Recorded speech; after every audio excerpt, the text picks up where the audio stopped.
Hi folks, and welcome to today's video, how to calm your sciatica pain flare-up from a herniated disc. Now, first time here, my name's Colin. I make a lot of great content, folks, getting back on the road to pain-free recovery from herniated discs, bulging discs, sciatica nerve pain, lumbar stenosis, lumbar arthritis, those types of afflictions. If that is you, hit that subscribe button. You'll be notified when we make some great new content onto YouTube to get you back to pain-free living. But without further ado, let's jump into today's video. All right, folks, just a little disclaimer before we start. Okay, this toolkit is going to be designed to reduce your sciatica nerve pain from a herniated disc if you've got a sudden flare-up. But before diving into the various things you can try, if any of these things does make your symptoms worse, your pain worse, if the pain starts to shift further down your leg and towards the calf, stop what you're doing, okay? It might seem obvious, but you shouldn't try to push through this type of pain, okay? Listen to your body, all right? And as I said, don't push through into the pain. Try these things out. We're going to be going through progressively, sort of easy to more difficult. If something causes an uptick, stop what you're doing, rest, go back to the first level, which we're going to dive into, which is calm the fire. Let's go. Now, I'm going to be talking about calming the fire. So you've had this uptick in sciatica nerve pain, okay? What do you do first? Right, so I'm calling this calming the fire. Now, typically the first things people will reach for will be some type of pharmaceutical intervention. And the most likely thing you can get over the counter is going to be an NSAID, which is non-steroidal anti-inflammatory drugs. Now, precaution, I am not a doctor, okay? I'm not prescribing these, because if you've had symptoms in the past, like allergy reactions to these types of things, like ibuprofen, Aleve, for example, you've had stomach problem, if you've got kidney or heart issues, maybe you're on some other medications, then it's probably contraindicated for you to take them, okay? But if you've taken them in the past and it has helped, then that is one thing to seek out, to try to bring the inflammation, bring that pain down, just so you can function in your daily life, okay? Now, if you can't use those or you want to add something extra, then I would suggest an ice pack, okay? Now, icing, generally, what it does, it constricts blood vessels. It seems to slow down the nerve conductivity, so it can reduce pain. But it is a temporary solution. However, when people are at that sort of peak of pain, okay, finding a temporary solution is, you'll take it, right? I remember at my worst with it was about 2005 when I originally herniated Myofascial, the sciatica nerve pain at its worst, I couldn't walk. It was like 10, 12 days, almost 2 weeks. I literally lived on the floor, right? I was like face down on my front, eating there on the laptop. I still remember this really vividly. I was taking my plate through the kitchen. My girlfriend at the time had brought me some dinner. I lifted, I stood up, and I was like, oof, oof. Each step was like absolute abject agony, and the sweat was dripping off me in this like maybe 20 feet, 4 meter walk, or 5 meter walk to the kitchen. It was absolutely insane, so much pain.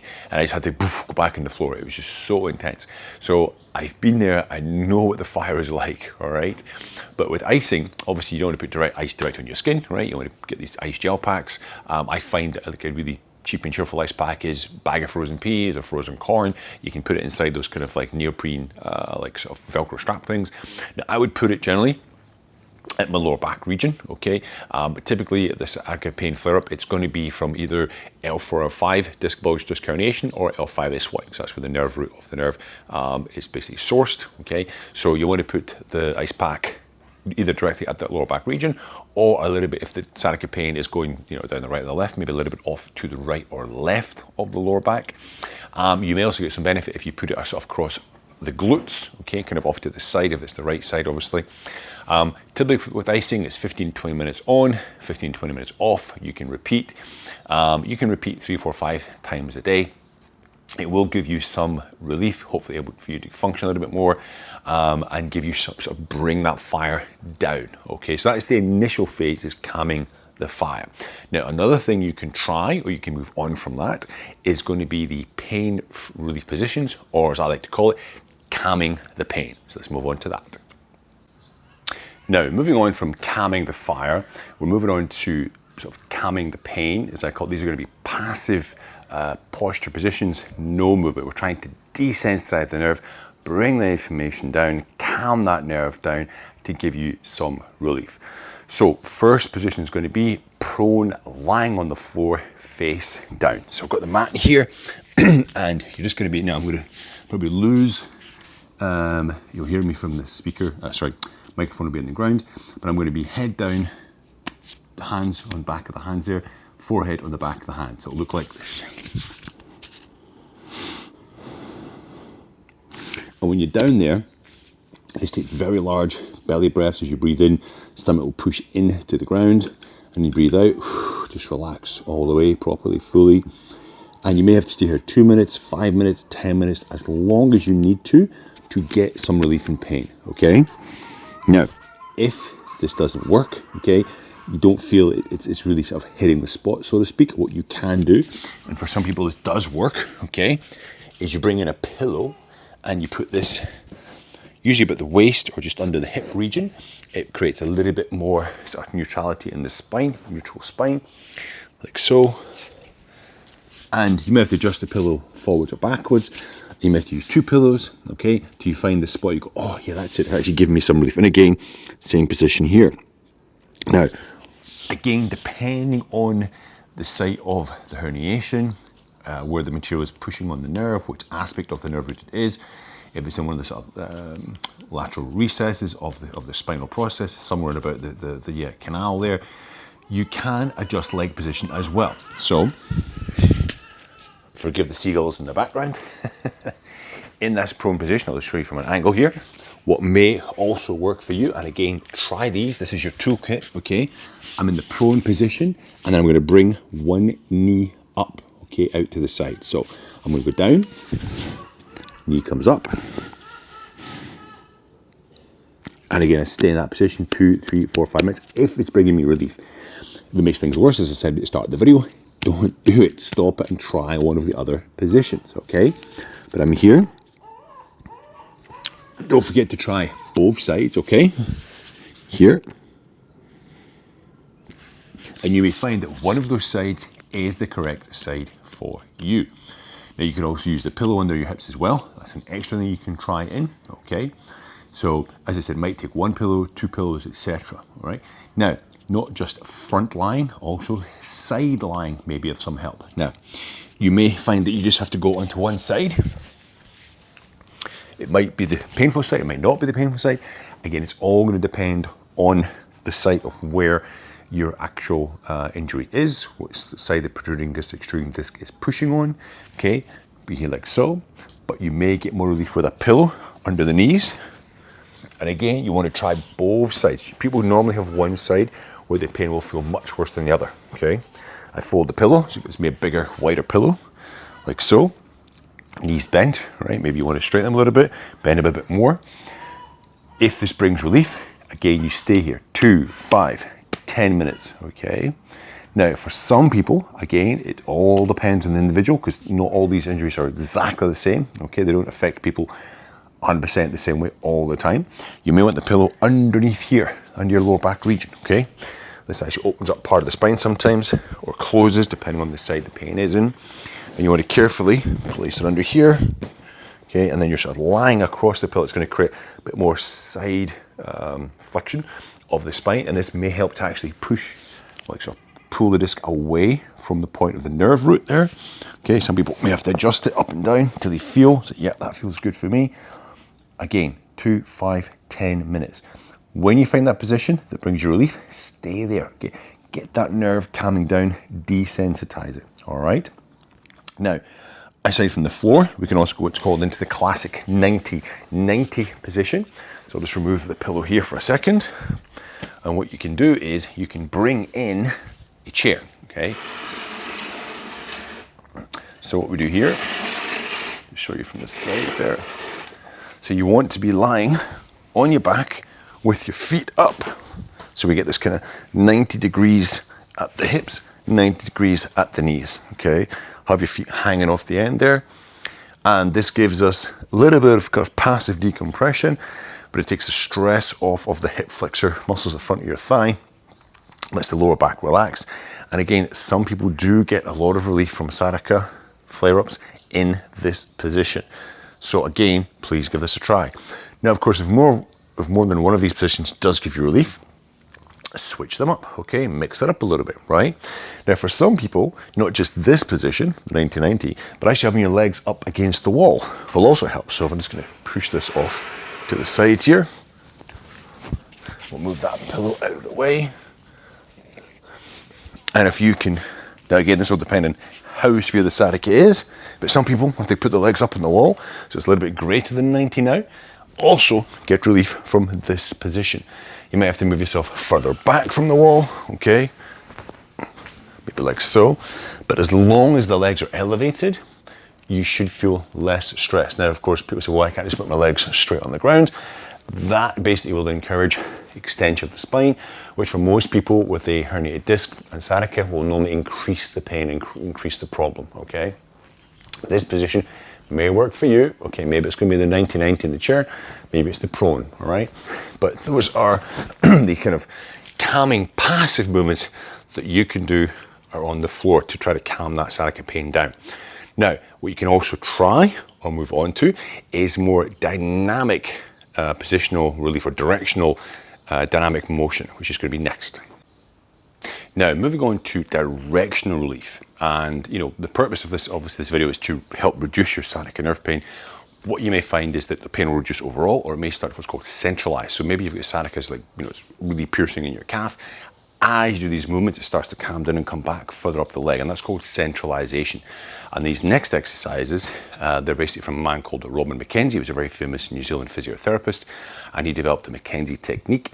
And I'm going to be going over 3 different directional movement calming techniques that he basically created, advocated for use with sciatica and also lower back pain issues.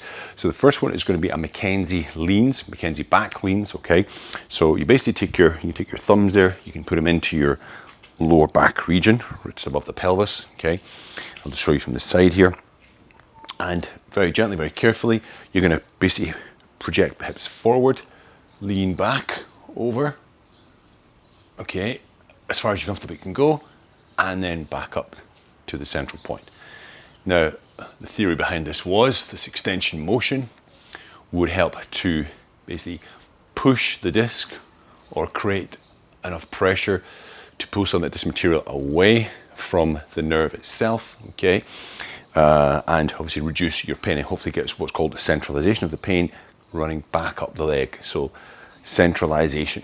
Now, you'll see I'm going very slow and controlled with this, only going to my end range of motion. I'm not forcing it, it's not fast technique, all right? It's with control, okay? And you would go maybe 10, 12 of these, maybe 15. It's normal for a bit stiff and a bit achiness to occur in the first couple, okay? But as you get into it, it should become more fluid, you feel a bit more mobile. And the hope is it will give you some sciatica pain relief. Now, another one that he developed was the side leaning or lateral slide. There's different names for it, okay? So I'm going to use the wall here. Well, it's the wall, it's this fence here, this metal fence. So if the sciatica pain is running down my left side, okay, I want to put my right side up against the wall. So my elbow's down here by my side, okay? I'm in against the side here. And then I'm going to move my feet around about, what is that? Maybe 10, 12 inches, maybe 30 centimeters off of the wall. One hand comes on my side here, and I'm very slowly, carefully, I'm going to laterally slide this right hip in towards the wall. Hold for a second, and come back out. Slide in, hold for a second, and come back out, okay? So again, in Robin McKenzie's work, was shown the person's got, one side sciatica and perhaps the disc herniation is a little bit off to the left side. This motion is trying to push, mechanically help that material away from the disc, away from the nerve root, at least temporarily, okay, to give the person some relief. And again, same thing, 10, 12, potentially 15 repetitions. Obviously, if it's on your other side, okay, then you will switch and do the other side, all right? If it's in both sides, I'd probably stick with the McKenzie back leans, all right? Again, just to repeat, if any of these things cause an uptick in pain, worse pain, you stop, you go back to the easier calming positions, okay? Now, just going to do one more McKenzie, which is actually going to be on the floor right here. So the last movement here will be the McKenzie prone extension, McKenzie push-up. It's got a couple of different names, and it may look similar to the very first prone lying position, but with a small caveat. We're going to be doing some movement here. So in the prone passive position, we're lying here like so, okay? With the McKenzie push-up, you want to actually go more into extension. Now I'm going to break this into a slightly easier version first. So the sort of first point of extension, in my opinion, would be fists, okay? Under your forehead like so. If this feels okay, then you could go flat palms, elbows under my shoulders, okay, extension. And again, we're looking for a reduction in sciatica nerve pain, a centralization of that pain. If this is helping, we could go a little bit further maybe. Just be conscious if you do have some facet issues, okay, then this will be contraindicated. You shouldn't do this, all right, if you've got some facet bruising, facet inflammation. And then a step forward from this one, which some people do also find helpful, is you put your hands outside your shoulders, okay, in front of the shoulders as well. To start with, you come down, deep breath in. As you push out, you push up, okay, and come down with control, breathe in, push out. And this gentle McKenzie push-up motion can help centralize and relieve that sciatica nerve pain, calm that nerve pain down, okay? Repetition-wise, if this is helping, you'd go to 10 to 12 repetitions. Take a break. You could, if it is helping, you do 3, 4, maybe 5 times in the day. And that's the same with those relief positions, other positions I've shown you. Don't just do it one time to get relief. You may have to do it every hour, every couple of hours. And if 2 or 3 are helping, then by all means use different ones, different times of the day, okay? Now, what I want to move on to now is actually what we call decompression, and it's going to be passive decompression. So let's jump into that. Now, passive decompression is where you're hanging onto something and letting your body weight generally pull you down, okay, decompress the spine. The point of this is, with the reverse pressure, as the vertebrae are pulling apart, it's creating a suction effect to help sort of pull that disc away from the nerve, okay, to give you temporary relief. Now, a lot of people find fantastic results from this. People, you know, hanging themselves off pull-up bars, inversion tables, etc. But this is a couple of things, 2 exercises you can try at home, okay, potentially if you have, you know, the right setup. So first one, now I'm using a TRX type of suspension trainer here, but this could be a towel over a door, okay, towel over a beam, over a rafter, all right. If you can't do this, don't worry, the next one's going to be, I'll show you one which you can do in most homes, okay. But with the passive one here, we're just going to be hanging on here. Now there's 2 ways to do this. You can just kind of like hang back with the body, like so, okay. And some people just like this, just letting their kind of bottom drop towards the bottom here and just holding and hanging that position will find that actually get some relief. Other people, they need to actually sort of bend the knees, let the body weight come down a little bit, because what's actually happening, my upper body's getting pulled, okay? And I've got a little bit of curvature in my spine there as well, the lower back, okay? That might give the person some relief if it's sort of a stenosis effect as well as herniation, okay? And they would hang there for a minute, maybe 90 seconds. Now, of course, this does depend a lot on your upper body strength, okay? So I am aware of that. But remember, having the legs against the wall or the 90-90 in the chair is also a form of passive decompression. This is a little bit more aggressive. Yes, people can hang from pull-up bars, but that does require you going to the gym. The next one I'm going to show you though, that's going to be indoors, and that's going to be like a countertop surface, which you should be able to find in most homes. Let's go and check it out.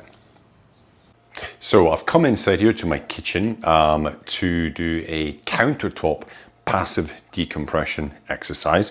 So we're outside with the TRX, we're hanging. This could be a towel over a doorway. I was using the suspension trainer. It could be a rafter you're hanging from. This one here is a little bit easier on the body normally. It does require a sturdy countertop. I've got my kitchen sink countertop here that I will show you. I'm going to show you from 2 angles. So the first angle, I'll show you sort of front on. So the point of this is to let the lower body kind of pull, like our legs hang down, and effectively pull and decompress that lower back region to try to suck that disc a little bit away from the nerve there to give us some relief, okay? So how I like to do my palms forward, fingers back, okay, here, and then here like so. Now I'm actually up on my toes. I will show you from the other angle, so don't worry. And I essentially put my weight, my arms are straight, I lock my elbows out here. I kind of go on the back of my toes and I let my legs, my lower body, pull myself down. I take a couple of deep breaths. So you see I'm leaning forward, I'm not directly over, I'm actually leaning forward. That helps create the decompression at the lower back. Big deep breaths. As I breathe out, I try to imagine letting that lower body hang. And you'll feel probably quite a little bit of tension there as that lower body's getting pulled. It is quite strong, but I've got my toes still on the ground, which effectively means I can sort of immediately push my legs up, okay, if it gets too intense, all right? Now let me show you it from a different angle so you can see what's happening at the back. So on the reverse side here, you'll see my feet here, and this will just let you see what's happening on the sort of the bottom side you couldn't see in the previous angle. So again, I'm up on my countertop here, okay, I'm on the tops of my feet, okay, not my toes, tops of my feet there. I let that kind of hips sag down. I've got the upper body leaning forward, my arms are locked, and so my knees are bent, and I'm kind of just trying to relax that lower body and let it be pulled down. And I'm on the back of my toes there, and I can push up, of course, put one foot there if it gets too intense, but I have the ability to, big deep breaths, let that lower body get pulled to the ground. So a nice, simple, passive decompression kitchen countertop exercise. So that is the countertop passive decompression. We'll now move back outside for some myofascial stretches. Let's go. Okay, now we've come back outside, we've left the decompression work, we've come back outside here to move on to stretching. Now, you may have heard, oh, you shouldn't stretch the sciatica nerve, stretching is bad. That is correct to some degree. You don't want to stretch the hamstring region because you're going to be tensioning an already irritated nerve, okay? So what I'm going to show you today is actual myofascial stretches. Now, fascia, that basically covers your muscle tissue, covers many different of your organs in the body, wraps around nerves, okay? And the point of stretching the fascia is to let the muscles move underneath, slide properly over each other. And I can't take credit for this. These ones I've learned were a man called Dr. Guy Voyer. He passed away a couple of years ago, and he's where I learned a lot of my ELDOA, which we're going to talk about later, decompression work. His specialty was helping people with low back pain problems. Very successful guy, taught all over the world, treated people from all over the world. Really, really amazing top guy in the field of low back rehabilitation and recovery. So we're going to be stretching three different areas. We're going to the front of the hip, the back of the hip, and the inner hip, okay? So the first one's going to be the iliopsoas fascia, all right? Now there's a bit of a setup to this, okay? So I'm going to show you front angle first. Now the thing with fascia is it connects from the big toe right through to your sacrum, up all the way up in there to, sacrum, to your sacrum, right up into your head. So to effectively stretch specific areas, we need to put the body in specific movements to create tension, to isolate the fascia we want to stretch, okay? So if I want to stretch the iliopsoas region, now why am I stretching iliopsoas? Well, there's quite a bit of research to show that if you stretch out this area, it does bring sciatica pain relief. There is a research you're going to flash up on the screen there. There's a paper that you can go read if you wish. The link is in the description below. So there is actually, theory behind why I'm teaching this. Now, so we need to go into specific moves. So we're going to what's called the kind of serving knight position. So it's quite a wide stance here. Now, I want to create internal rotation of my right leg. Now, you want to have your knee on a mat like this, or maybe a couple of pillows, cushions to protect your knee. I'm going to kick out my back leg, like so. That creates an internal rotation of my femur, okay? Then I'm going to squeeze my glutes, and I'm going to try to tuck my tail under. Now, as I do that, I immediately get tension through the front part here, running into my iliopsoas. It's okay if you feel it down towards the knee, a little bit higher. You're going to feel it where you've got the most tension in that fascial chain, okay? I take my arms, I turn, my fingers pointing towards the ground. Okay, I'll show you from the front in a second. I'm trying to keep my shoulders down, project my hands away from me, my shoulders come forward, and I push there at the same time as I tuck my tail under. So yes, it's an active stretch, not passive, it's an active stretch, okay? I'm pushing, push the hands away, tuck my chin in, my spine is tall, okay? Don't hold my breath.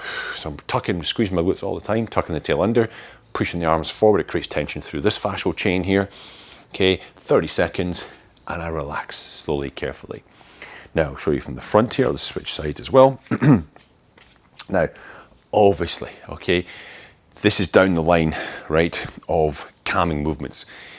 If you come onto this and it causes an uptick in pain, stop, go back to the previous movements, okay? Passive lying, McKenzie dynamic, etc. You're not meant to do all of these. This is just a toolkit that you can go through, seeing which ones work for you. Okay, so front on, I've got my wide position here, okay? Kick out my back leg. I'm not on my toe. You'll see the foot is flat, pointed back there, okay? Right, here, I squeeze the glutes on. This one's not quite as tight here. I bring the hands in front, around about shoulder width height, fingers point to the ground. I project my arms forward, squeeze the glute, squeeze the glute, squeeze the glute, squeeze the glute, squeeze it, squeeze it, squeeze it. Project the arms, hold that position. I can still talk. I'm breathing normally. I'm maintaining the pressure on my glutes there, maintaining the push forward, breathing naturally. 20, 30 seconds, and relax, okay? If it brings you relief, do both sides 2, 3 times, 3, 4 times during the day, okay? Now, moving on from there, another stretch of this region, again, which has got some research behind it. They found that people had a decrease in sciatica nerve pain when they did it, was the inner thigh adductor region, okay? Now, I'll show you from the front and from the side as well. So you want to have the hands in front of you, beneath your chest there, under your shoulders. Open your knees as wide as they can go, okay? And we want to have the ankle and knee in line, all right? So my ankle and knee, my ankle is not out, it's not in, it is directly in line with my knee joint, okay? Now I'll show you from the side here. So knees as wide as they can go, okay? Ankle in line with my knee. Now my back is arched right now. If I squeeze my glutes and tuck my tail under, I should feel an increase in the stretch in my inner thigh. That's what we want, okay? You maintain that. So again, don't let my head drop. Head's in line with my spine. Squeeze my glutes, okay? Feel that tension increase inside of my thigh. Hold that again, 20, 30 seconds, breathing naturally. And then relax. Bring my feet in, bring my knees in, okay? Take maybe 10, 15 seconds. If it's bringing relief, you can do it again, all right? Repeat it. And if they both bring relief, hip flexor and the adductor, they both can be done 2, 3, 4 times during the day. Now the next one is going to be the glutes, the back of the thigh, because the sciatica nerve, okay, it runs under your glutes, sometimes through, under, over your piriformis muscle, depends on the individual. We're going to try to release the fascia around the glute to sort of release some of that compression potential of the nerve. Now, again, we're not trying to exacerbate the nerve, put the nerve under tension. So if getting into this position hurts you, stop. Do the previous 2 if they were okay, and the previous exercises if they're also okay. All right, so again, I'm going to show you step by step. So for this, you would be on your back here. Now, I would typically start with the non-affected side first, okay? And I'm going to bring, in this case, I'll bring my right, for example, ankle across the left ankle, okay? I'm going to bring this left foot off the ground. I'm going to reach either through or one over the top, depends on the length of your arms. Now this is important. The outside edge of my foot, my top foot, I go out and I bring the toes back towards my knee. This puts into tension the fascia all the way through into that glute. As I do that, I consciously pull the really base of my spine into the mat. That locks that point and it wants to, so then it emphasizes the tension through the glute max fascia here, okay? To increase it, all I need to do is pull this knee towards my left shoulder gently, okay? Again, keeping this point on the ground. And as I pull my knee towards the shoulder, I should feel an increase in tension right through this area here. And again, make sure you keep the outside edge turned out and the toes back towards my knee. Breathing naturally, head down. Again, 20, 30 seconds, and you do both sides. If everything feels okay, do not push it, do not go into the pain. I know I'm repeating myself, but you must understand that it's very, very important not to exacerbate or make the pain worse, okay? So there's 3 myofascial stretches that you can do that should hopefully start to calm the pain. Now, moving on from stretching, I'm going to go into what's called nerve flossing or nerve glides, and we're going to stay on the ground for this activity. So the purpose of nerve glides, is to relieve neural tension, to sort of increase the ability for the nerve to move, increase your mobility, so when you move around, you're not having as much pain. And it's been in different research modalities. They've had a look at it, and it seems to help a lot of people. Okay, I wouldn't say the research is 100% conclusive that it totally does work or helps everybody. Okay, but if it doesn't hurt, and if people get, I've had people have a lot of success with it. Say, okay, if it's working, right, keep doing it. Right, if you're getting pain relief, keep doing it. Okay, so the first one is going to be what's called ankle pumps. So with a nerve glide, I always tell people, always start with the non-affected leg first, or the leg with the less pain. Okay, so for example, say my right leg is the bad leg, we're going to start with the left leg. So we'd be in the ground. Now you can also do the first one standing actually. Okay, so it's just an ankle pump. So we take the leg here, we straighten up a little bit. I'm supporting it here, so the weight is on my hands, and all I'm going to do is just pump my ankle. Now this, of course, should be the non-affected leg or the least painful leg, and I'm pushing my toe forward there, and I'm bringing the toe towards my knee. Push. So this is like one. So what I'm doing here is the sciatica nerve runs down the back of the leg into your calf. I'm putting it under tension as I bring the toe up, so I'm pulling it that way, okay, as I bring the toe towards me, and then I'm relaxing it, tensioning, and I'm kind of pulling it through, and pulling it through that way, and then back that way. So now when you do a nerve glide, if I'm doing this here, and I get to this point, and I feel, I can feel the sciatica there, I want to go back an inch or so, stop before you feel the pain, and then that is my range, okay? I don't want to push into and keep kissing the pain. This is one thing I see all the time. People do the nerve glides and they kiss the pain, kiss the pain, kiss the pain. And the body just reacts, goes, oh, pain, this is pain, this is pain. And you're basically emphasizing the pain, right? You don't want to, you want to be doing nerve glides in a pain-free range, okay? Now, you might not feel anything initially. So repetition-wise, 10 to 15 repetitions, 2-3 sets, okay? You probably start to feel some relief later that day, or maybe or even straight as you're doing it, you may get some relief, but typically it happens later that day or the next day. If it is working, obviously you can do it more than once, right? Now this one I said you can do it standing, okay? You can actually stand up, put your arm on a wall, let your leg sort of stand on the bad leg and do the good leg first, then work on the bad leg. Why do you do the good leg first, okay? Because you're trying to kind of almost trick the body, right? And say, this is pain-free, this is pain-free. Great, okay? So when you come to do the bad leg, the sciatica leg, the brain's already desensitized to pain because you've done some movement on your good side with no pain, right? And when we come to do the troubled leg, you're hoping, okay, the theory is that there'll be less of a pain reaction, right, than if you jump in and do the sensitive side first, okay? So always do the least painful or the no pain side first. Same with the stretching, that's one-sided. Same with the nerve glide, okay? So nerve loss, so foot pump is number one, all right? Number two is going to be, it's a bit more dynamic. Okay, we start in this position here, and we're actually going to slowly straighten the leg as you start to feel some tension. Then you bring the toe towards, stop before the pain, you actually kiss the pain, and come back. So this is more dynamic, the nerve, obviously pulling the nerve for a greater range of motion. Again, you're not rushing it, it's very controlled, don't hold your breath. Okay, 10, 12, 15 repetitions. You can do 2-3 sets all together. If it brings relief, again, 2-3 times in the day, it's not a problem. Now, some people, you can actually do this on your side. So what it looks like from the side, okay, so again, we'll just keep using the potential bad side here. Okay, so I'm lying on my side. You might want to bend the lower leg. And I'm going to bring this up here, and I'll just be extending and then bringing it back.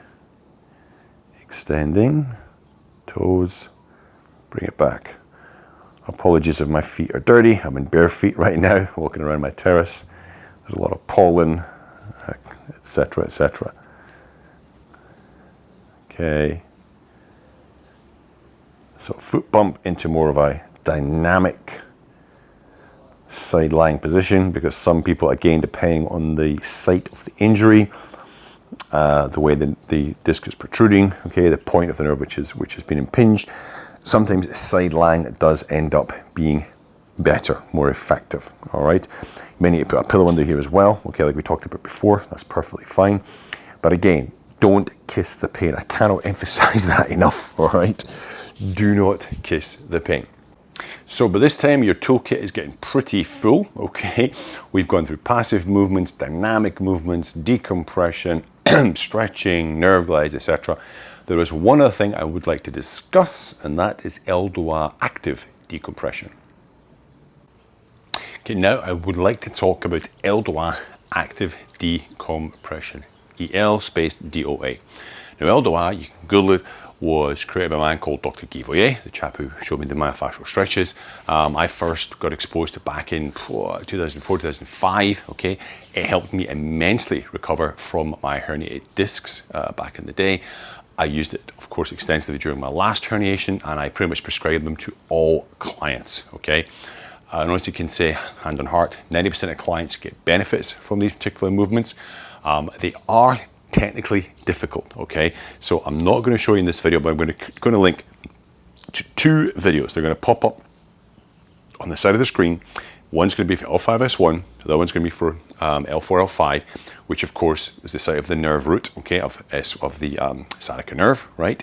And I just want to go over a little bit here about, you know, what they do. Essentially, it's active decompression, so you're actively separating the spine segmentally at that level, trying to pull that disc away, creates a suction, okay, to take the nerve, take pressure off of the nerve, right?